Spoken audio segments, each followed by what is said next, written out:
Baik, kita mulai ya. Assalamualaikum warahmatullahi wabarakatuh.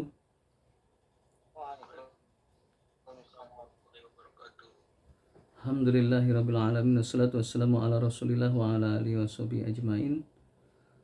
Subhanaka la ilma lana illa ma 'allamtana innaka antal alimul hakim. Rabbi shrah li sadri wa yassir li amri wahlul 'uqdatam min lisani yafqahu qawli. Wallahu ta'ala fi kitabil aziz. A'udzu billahi minasyaitonir rajim. Bismillahirrahmanirrahim. Ya ayyuhalladzina amanu taqullaha wal tanzur nafsum ma qaddamat lighadin wa taqullaha innallaha khabirum bima ta'malun. Wa la takunu kalladzina nasullaha fa ansahum anfusahum ulaika humul fasiqun al-ayah. Qala Nabi sallallahu alaihi wasallam, ya Abdullah kun fid dunya ka'annaka 'abirus sabil aw gharibun.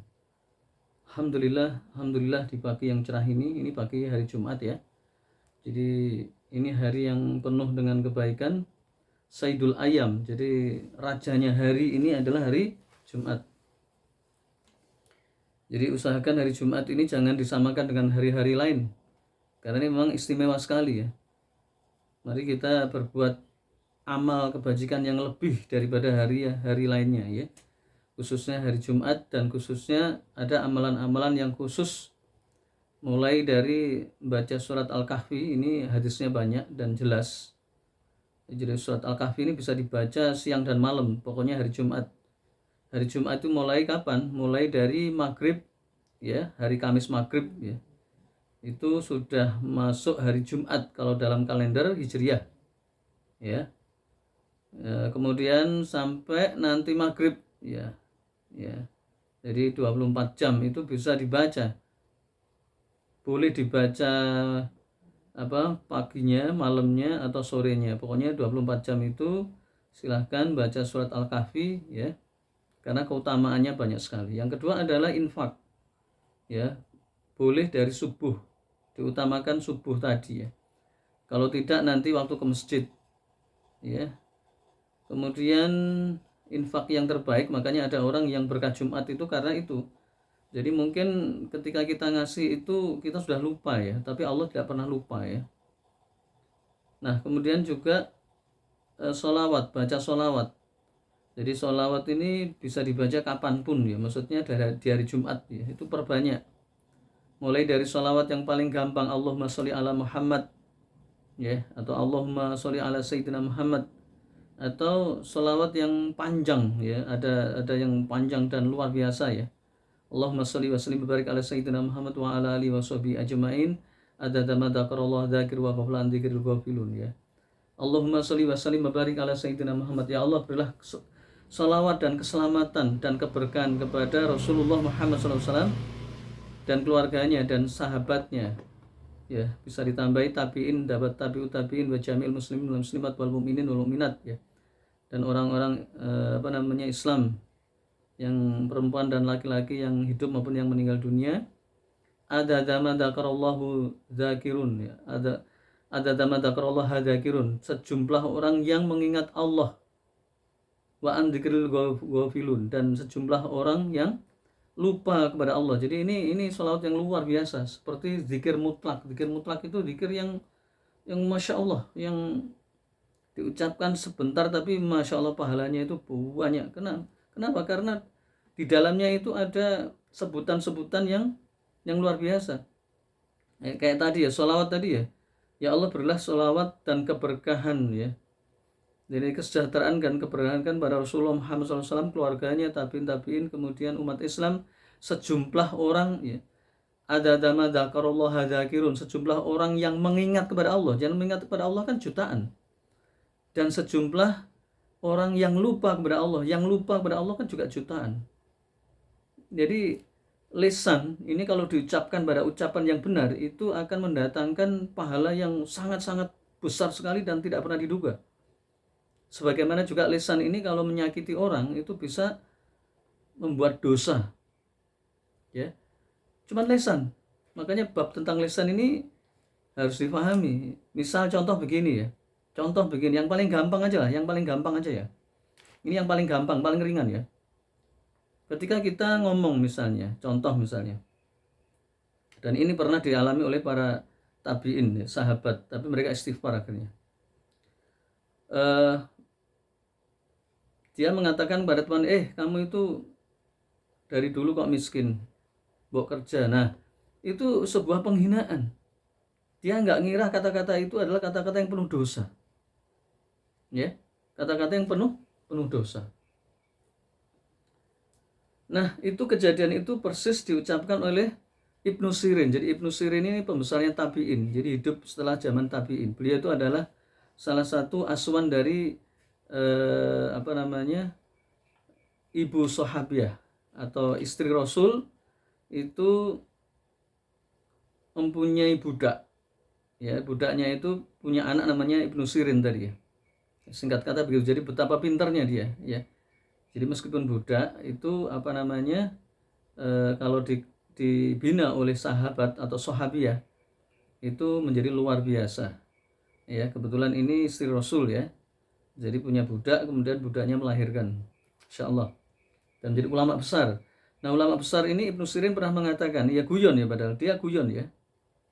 Wahai bangkrut ya, padahal guyon, tapi oleh Allah kata-kata itu menjadi bumerang, menjadi Ibnu Sirin dibangkrutkan oleh Allah sebelum akhir hayatnya. Coba bayangkan, apa nggak ngeri ini? Jadi oleh karena itu ucapkanlah ucapan yang baik, ya. Guyon itu dengan ucapan yang baik, yang benar. Jangan sampai bohong, jangan sampai menyakiti, ya. Kadang kita itu sering menyakiti orang tanpa kita sadari. Ya. Jadi mengatakan orang itu malas, mengatakan orang itu misalnya nggak mau kerja, ya. Padahal ya tidak seperti itu, maka hati-hati ya. Bahkan di dalam hadis dikatakan ya, betapa banyak orang itu mengucapkan suatu kalimat yang kalimat itu mengandung keburukan, maka dia tidak tahu betapa siksaan yang Allah berikan kepada dia itu luar biasa. Dan betapa banyak orang itu mengucapkan sebuah ucapan yang baik dan dia tidak tahu betapa Allah akan membalasnya ucapan yang baik itu dengan pembalasan yang begitu besar sekali. Dia tidak mengira ya. Jadi Ibnu Sirin tidak mengira bahwa ucapan guyon dengan mengatakan orang lain bangkrut itu menjadi sebuah kebangkrutan bagi dia. Tapi kok bisa ya? Ya itulah, Ibnu Sirin itu kan ulama besar yang dosanya sedikit ya. Nah, orang kalau dosanya sedikit itu oleh Allah malah dikasih yang berat supaya besok yaumul kiamah itu tidak mendapatkan dosa alias masuk surga langsung. Ya. Jadi pentingnya kita ngaji di sini ya, sehingga kita itu setiap ucapan, setiap kebaikan itu harus kita lakukan, kita jaga, kita sadar. Jangan sampai kita itu menghina orang ya, misalnya semut biasanya di jalan ya, atau misalnya apalah ya. Misalnya yang nggak tahu anjing itu sering disebut, padahal dia melihat manusia, kok manusia dikatakan anjing, itu aneh kan. Kalau anjing ini ya jangan ikut-ikutan yang mengatakan anjing. Kalau dia mengatakan anjing itu berarti pikirannya anjing. Ini yang sempat viral ya. Adzan disamakan dengan anjing itu dalam pikirannya tuh. Insya Allah ya. Kok nggak ada contoh lain gitu ya. Tapi biar Allah aja yang menghinakan. Orang-orang seperti itu emang dinasihati nggak mempan ya. Udah berat sekali, biar Allah aja. Baik, dalam kesempatan kali ini kita akan baca atau kita kaji surat Al-Lahab ya. Jadi surat Al-Lahab ini punya nama lain ya. Jadi surat ini dinamakan surat Al-Masad. Al-Masad atau surat Al-Lahab atau surat Tabat ya. Ini surat Makkiyah ya. Surat Makkiyah ini diturunkan di Mekah ya. Yang mana surat ini mengandung celaan kepada Abu Lahab, paman Nabi ya. Nanti ada kisahnya ya. Jadi paman Nabi ini ada yang baik, ada yang buruk ya. Dan ini adalah cerminan bagi kita. Yang baik itu kita ikuti, yang buruk kita hindari, karena memang semua itu ada sebabnya. Jadi buruk ini karena didominasi oleh keangkuhan ya, kesombongan ya. Masa pamannya ngikuti keponakan, nah gitu kan ya. Kalau keponakannya baik kenapa kan gitu kan Ini yang sering terjadi ya. Jadi kesombongan itu menutupi kebenaran. Kesombongan itu menutupi hidayah, ya. Jadi kalau memang keponakannya benar, kenapa sih ya? Ya seperti ini. Kalau kita lihat Hamzah itu paman Nabi, tapi beliau itu mengikuti keponakannya, ya. Abu Thalib, ya meskipun Abu Thalib bela, meskipun tidak sampai ikut, tapi sempat bela. Makanya ada dapat keringanan di neraka ya. Sedangkan Abu Lahab ini, ya nama ini julukan ya, Abu Jahal, tapi namanya bukan itu. Itu Allah memberikan julukan supaya diingat-ingat. Karena kalau disebut nama aslinya itu orang nggak kenal. Makanya Allah ngasih gelar kepada yang bersangkutan karena kesombongannya, kebodohannya, dan kedurhakaannya. Sehingga ada Abu Jahal itu sebutan ya. Abu Lahab ini. Baik, kita bacakan dulu ya. A'udzu billahi minasyaitonir rajim. Bismillahirrahmanirrahim. Tabbat yada abi lahabin wa tab, ma aghna anhu maluhu wa ma kasab, sayasla naran dhata lahabi wa imra'atuhu hammalatal hatab, fi jidha hablum min masad. Ini surat yang sudah kita hafal semua ya. Anak-anak kecil alhamdulillah hafal ya. Tabat yada, jadi celakalah atau binasalah ya. Di sini apa namanya, yada itu tangan itu kan satu paket dua, maka dibuat jamak ya. Jamak yang jumlahnya dua. Tabat ya, ini pakai tak, itu maksudnya adalah ungkapan menunjukkan celakalah tangannya. Tangan itu mengandung maksud ya semuanya. Jadi kadang-kadang Allah menyebutkan kepala, menyebut tangan, itu maksudnya bukan tangannya saja tapi semuanya. Apa yang dilakukan Abu Jahal itu celaka. Tabat yada abi lahabi wa tab ya. Jadi sungguh binasa atau celaka ya. Jadi tangan Abu Lahab wa tab, dan sungguh akan celaka atau binasa. Ini diulang. Berarti diulang itu berarti sangat celaka gitu ya. Yang pertama itu menggunakan tabat ya, pakai tak, itu celaka, tangannya celaka. Itu meskipun itu penyebutan tangan, sejatinya itu hanya menunjukkan usaha atau memang dia celaka. Dan kemudian ditambahi watab dan celaka. Kalau sudah diulang ini berarti benar-benar celaka. Ya, beda dengan cuman celaka sekali saja. Ma'aghna, maka tidak akan aghna, itu tidak ada manfaatnya ya. Jadi tidak ada manfaatnya. Ya, tidak ada manfaatnya.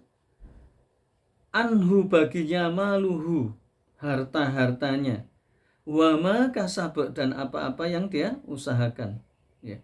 Jadi yang dia usahakan tuh enggak ada manfaatnya, ya. Saya selanarong dzatalahab ya. Maka dia akan memasuki api neraka yang bergejolak.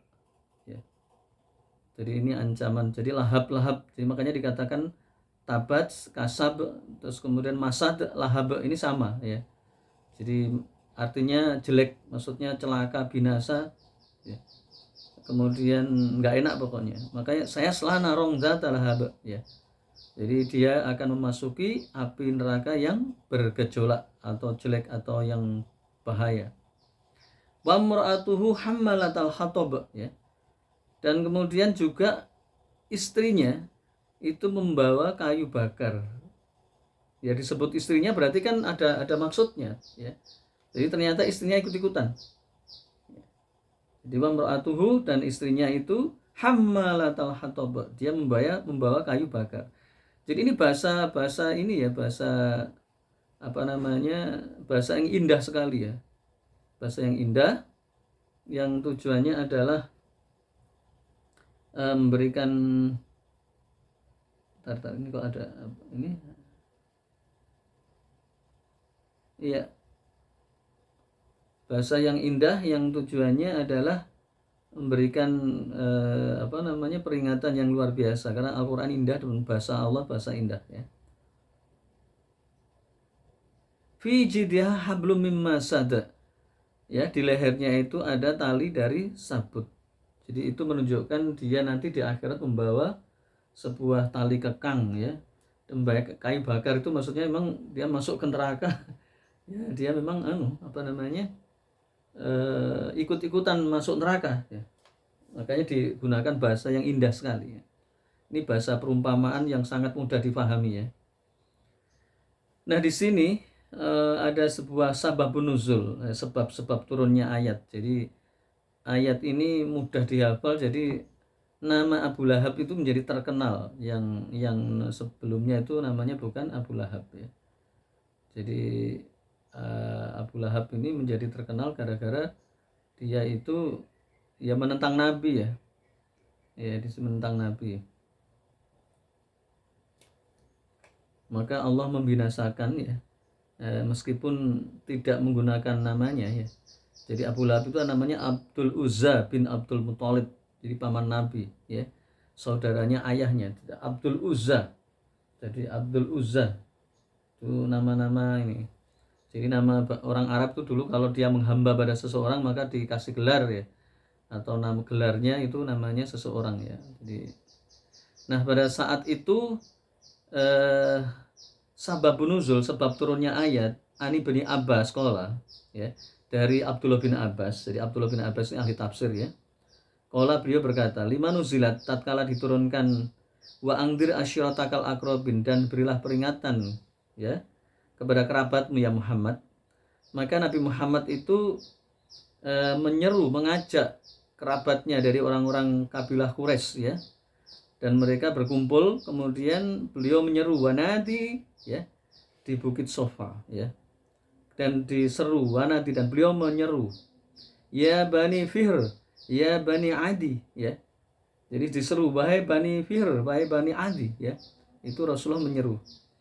Kemudian beliau menyampaikan, intinya beliau menyampaikan bahwa apakah kalian percaya kalau aku sampaikan bahwa di balik bukit ini ada pasukan berkuda?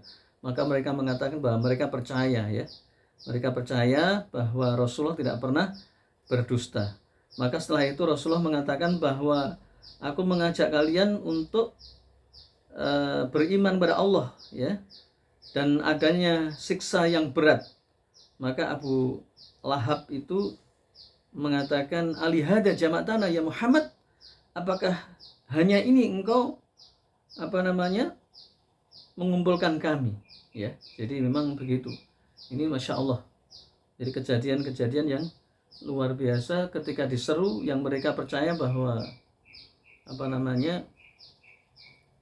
mereka percaya Nabi Muhammad tidak pernah berdusta, tetapi ketika mereka diseru untuk masuk Islam, mereka malah mengatakan alihada jama'tana ya Muhammad taban laga ya Muhammad sa'il yaum. Jadi Abu Lahab mengatakan bahwa celaka kamu ya Muhammad pada hari ini ya. Lalu turunlah fa anzalallahu tabat yada abi lahabi wa tab ya, celaka tangan Abu Lahab ya.